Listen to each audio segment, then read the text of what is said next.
أنا عارف إنك مش طايق تبص في وشي، بس الدنيا بقت صعبة أوي يا صاحبي. قسما بالله العظيم لو جبت سيرة الدنيا لامسح بيك بلاط الاسم. دنيا ايه يا؟ الدنيا اللي قالت لك اسرق؟ الدنيا اللي قالت لك تغضب ربنا يا حمادة؟ حرامي؟ حرامي يا صاحبي؟ تفتكرش ان انت دمرت نفسك وعريت نفسك؟ انت عريت عيلتين بحالهم، عيلتك وعيلتي. امك بقى اسمها ام الحرامي، اختك بقى اسمها اخت الحرامي، انا بقى صاحبي حرامي. نورة اللي استأمنتك عليها بقت نقطة سودا في حياتها، بقى اسمها كانت مخطوبة الحرامي يا حمادة. يا راجل ده انا ابويا بيقول لي رجع الشبكة لامك، مش عارف اقول له ايه. اقول له معلش اقف جنب خطيب بنتك الحرامي؟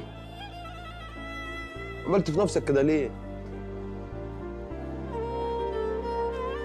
غبي غبي، عشان غبي وسمعت شيطاني وحسبتها غلط ارتحت، عشان طمعت وكنت عايز اجيب بيت ونتجوز نتجوز بدري وكسلت استنى اكبر بالحلال واحده واحده فسرقت،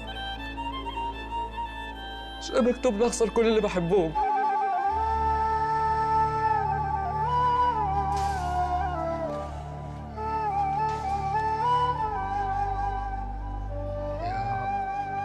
علا عامله ايه دلوقتي؟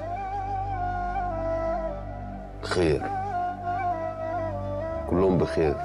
طب انا نورة، انا كنت عايز اقول لك فكر في نفسك يا محمد، فكر في نفسك. موضوع نورة اتقفل ليوم الدين، وبعدين محدش بيموت من الحب.